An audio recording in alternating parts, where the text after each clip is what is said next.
आज हम 9th class की वर्कशीट नंबर 31 चुनाव क्यों दिनांक 15/9/2020 के बारे में विस्तार से समझेंगे।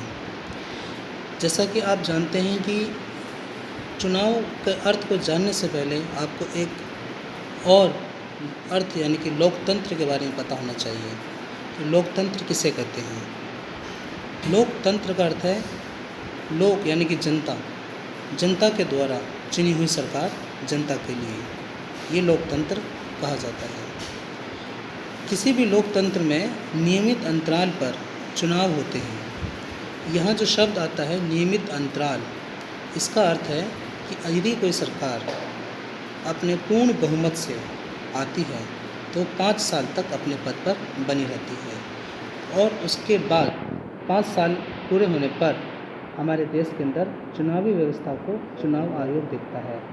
चुनाव आयोग अगली सरकार के लिए यानी कि 5 साल बाद चुनाव कराएगा ताकि दोबारा से एक नई सरकार का गठन हो सके।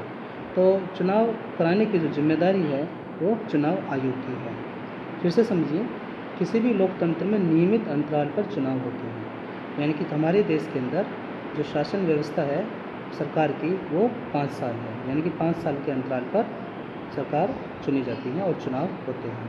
कभी कभी जब सरकार पूर्ण बहुमत से नहीं होती है तो उस दौरान मध्यवर्ती चुनाव का भी सहारा लिया जाता है।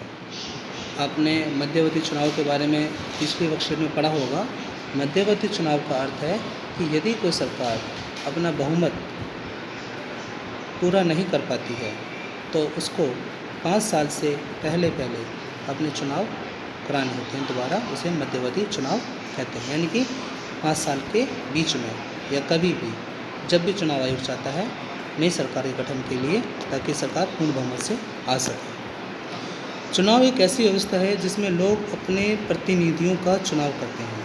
यहाँ प्रतिनिधि यानी कि जो लोग चुनाव में खड़े हैं, जो लोग इलेक्शन में अपनी अपनी पार्टियों से खड़े हैं, उन पार्टियों में से जैसे बीजेपी है, आम आदमी पार्टी है, बीएसपी पार्टी है और भी अन्य पार्टी हैं, ये सभी पार्टियां अपने अपने प्रतिनिधि चुनाव में उतारती हैं और लोग अपनी इच्छा से इनका चुनाव करते हैं और उन प्रतिनिधियों को चुनते हैं।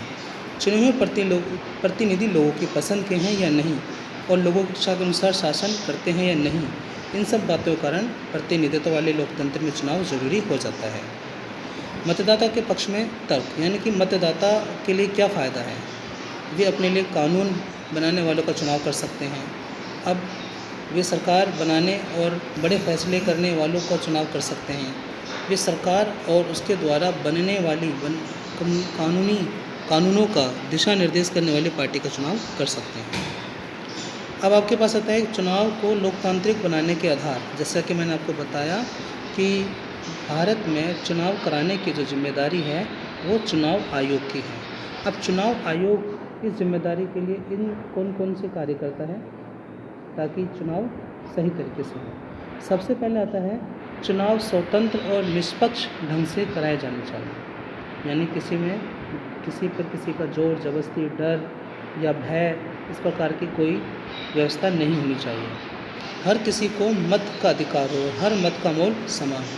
यहाँ हर किसी को मत का अधिकार का मतलब है कि सार्वभौमिक मताधिकार, यानी कि जो व्यक्ति 18 और 18 साल से बड़ा है, चाहे वो किसी भी जाति, धर्म, वंश, लिंग, समुदाय या किसी से भी अमीर गरीब किसी से भी उसका वास्ता है तो वो मत दे सकता है और उसके मत का जो मोल है वो समान होगा।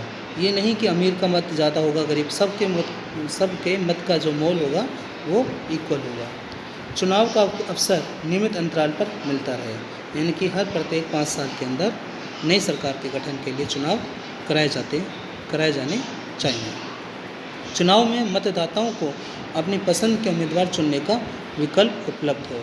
चुनाव इस तरीके से होने चाहिए कि वहाँ पे सभी मतदाताओं के आगे, जो आजकल ईवीएम मशीन के द्वारा वोट कास्टिंग करते हैं, और वैसे चुनाव आयोग इस बात पे बहुत पूरा ध्यान देता है कि सभी मतदाताओं के आगे जो बटन हैं वो पूरी तरीके से काम कर रहे हैं। तो कोई भी मतदाता अपनी पसंद के उम्मीदवार के नाम के आगे जो बटन है उसको क्लिक कर सकता है, उस पर किसी की ज़ोर ज़बरदस्ती नहीं है।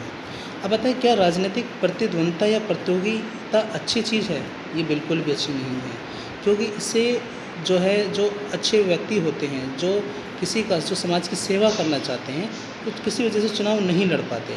क्यों? क्योंकि एक प्रतियोगिता का माहौल बन जाता है और लोग जो हैं गुटबाजियों में और पार्टियों में बँट जाते हैं, और जिसके कारण अच्छे और समाज सेवी लोग जो हैं वो चुनाव लड़ने से वंचित रह जाते हैं।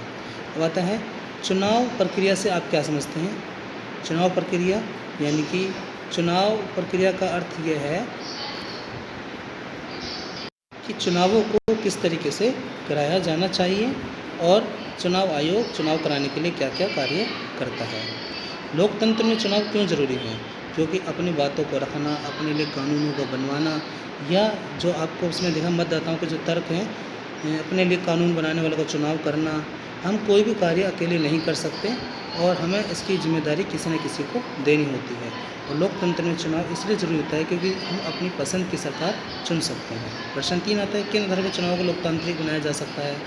सार्वभौमिक मताधिकार के आधार पर, स्वतंत्र निष्पक्षता के आधार पर, मत के मोल के आधार पर, और चुनाव में मतदाताओं की अपनी पसंद के उम्मीदवार चुनने के आधार पर इसको हम लोकतांत्रिक बना सकते हैं, जिसमें किसी भी व्यक्ति को कोई डर या भय का कोई ना हो।